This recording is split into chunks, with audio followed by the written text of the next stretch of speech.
আজকের এই শুভ দিনে শুভ মুহূর্তে শক্তিনগর যে কম্পিউটার সেন্টারের উদ্বোধন হলো এবং যারা এই সেন্টারের উদ্বোধন আশার প্রদীপ, যারা আজকে নূতন নয়, তারা সমানে শ্রম দিয়ে চলেছেন দীর্ঘ কয়েক বছর ধরে। তাদের সমাজে অনেক কাজ,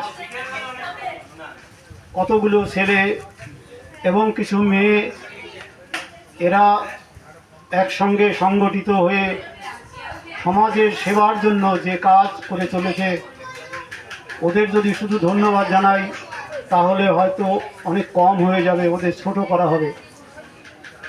ওদের শুরু থেকেই আমি কিছু না কিছু জানি, ওরা আমাকে ডাকে, আমার সঙ্গে পরামর্শ করে।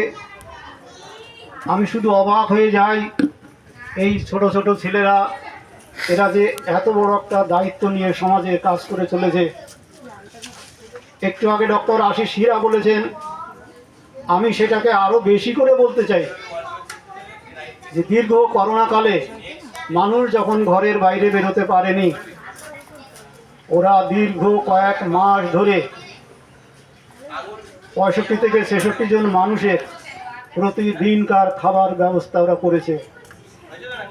সেই সময় কিন্তু আমরা প্রত্যেকটা মানুষ ঘরে বন্দি ছিলাম। এই ছেলেগুলো এদের জীবন বাজি রেখে মানুষের পাশে থেকেছে। সে এক দুঃসময়, যা ভাবলেও আমার, কথা বলছি তবুও আমার মনে হচ্ছে, আমার গায়ে পশম শিউরে উঠছে। ওরা যে কাজ করেছে, আমিও মাঝে মাঝে ওদের পাশে ছুটে গেছি, কিন্তু ওদের সঙ্গে সমান তালে তো থাকা সম্ভব নয় এই বয়সে এসে। তবুও ওরা যখন ডাকে আমি ওদের পাশে ছুটে যাই।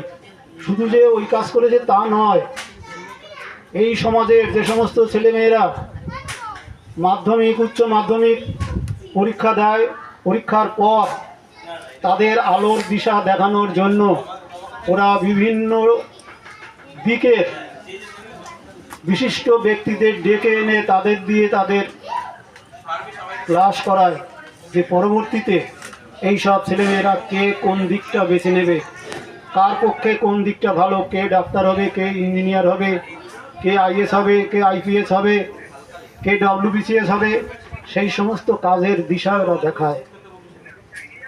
এদের কাজে অন্ত নেই। আমি সেই করোনাকালের সঙ্গে আরও একটু যুক্ত করে বলতে চাই, ওই দুঃসময় অক্সিজেন দরকার, অক্সিজেন কোথায় পাবে? ছুটে যাও আশার প্রদীপের ছেলেদের কাছে। ওরা যে করেই হোক কম্পিউটার ওই অক্সিজেন সিলিন্ডার জোগাড় করে দেবে। ওরা কিন্তু সেইভাবে মানুষকে সেবা করেছে, অসহায় মানুষের পাশে দাঁড়িয়েছে। তাদের মেডিসিন নেই, মেডিসিনের ব্যবস্থা করেছে। অসহায় পিতা মাতা, গরিব মানুষ, ছেলে মেয়ের বিয়ে দিতে পারছে না, সেখানে ওই আশার প্রদীপের ছেলেরা আছে। ওরা নেই কোন দিকে? ওরা সমাজের প্রতিটা স্তরে। তাই আমি একটু আগে যে বললাম, এদেরকে ধন্যবাদ জানালে ছোট করা হয়ে যায় এদেরকে। তাই ওদের আমি বলি যে তোমরা এইভাবে দিকে দিকে মানুষের কাজের জন্য তোমরা সময় ব্যয় করো এবং পরবর্তী তোমাদের এই সংস্থাকে ধরে রাখার জন্য আরও নতুন নতুন ছেলে মেয়েদের প্রশিক্ষণ দাও, তাদেরকে পাশে ডাকো। তোমাদের পাশে মানুষ থাকবে, তার কারণ তোমরা যা করো এটা সমাজের কাজ, এ কারো ব্যক্তিগত কাজ নয়, ব্যক্তি বিশেষের কাজ নয়, এটা সমাজের কাজ। আজকে তো ভাবতে হয়, আজ এই শক্তিনগরে আমি আসছি বোধহয় 19 বছর পর। আমি আস্তে আস্তে রাস্তার যা দেখলাম, 2005 সালে আমি এই অঞ্চলে খুব এসেছি, খুব। তখনকার শক্তিনগর এখনকার শক্তিনগর দেখে চেনাই যায় না। রাস্তায় আসতে আসতে তাই দেখলাম যে রাস্তা পাকা হয়েছে। তখন কাদার মধ্যে আমি সাইকেল চালিয়ে, সাইকেল এক বাড়িতে রেখে আমি আসছি এখানটায়। এখন সেই জায়গায় যে কত উন্নতি হয়েছে, তবুও উন্নতি হলেও এখনও অনেক পিছনে এই অঞ্চলের মানুষ আছে।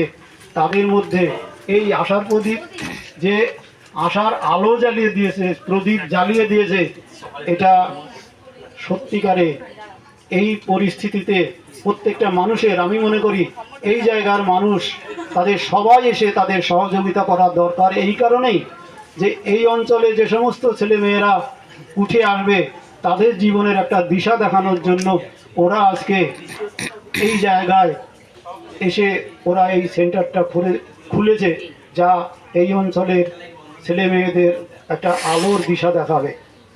আমি জানি এই আলোর দিশা, আমি এর উপরে রেডিওতে লিখিত, সেখানটায় এই এদের কথাও আমি রেডিওতে প্রচার করেছি, এই আশার প্রদীপের কথা।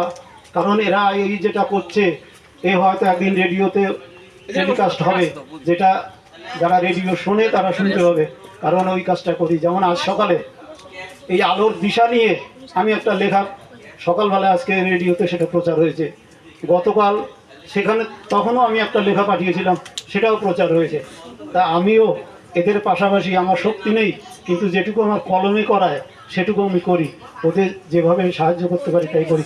অনেক কথা ওদের জন্য বলতে হয়, কিন্তু এখন সেই দীর্ঘ সময় কথা বলার জন্য নয়, তো তাই আমি সকলকে আমার আন্তরিক ধন্যবাদ শুভেচ্ছা জানিয়ে আমি আমার বক্তব্য শেষ করছি।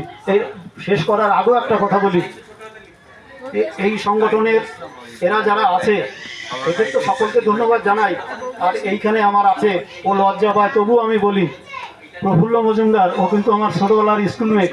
ও লজ্জা পায় বলতে যে ও চাকরি করতে রিটায়ার করেছে, আর আমি সামাজিক কাজ যেটা সেই চিকিৎসার সঙ্গে যুক্ত আছি আজকে 42 বছর ধরে। এখনও কিন্তু আমি ছুটে আসছি, আমার এটা গিয়ে যখন ডেকেছে আমি ডাক্তারখানা বন্ধ করে দিয়ে এখানটা চলে আসি। পেশেন্ট ফোন করেছে, আমি ওকে বলেছি 12:30টায় আসবো। যাই হোক, সকলকে ধন্যবাদ জানিয়ে আমার সংক্ষিপ্ত বক্তব্য শেষ করছি। এই আশার প্রদীপ উজ্জ্বল হয়ে জ্বলুক, সারা জীবনের জন্য জ্বলুক, এই আশা আকাঙ্ক্ষা রেখে আমি আমার বক্তব্য শেষ করছি।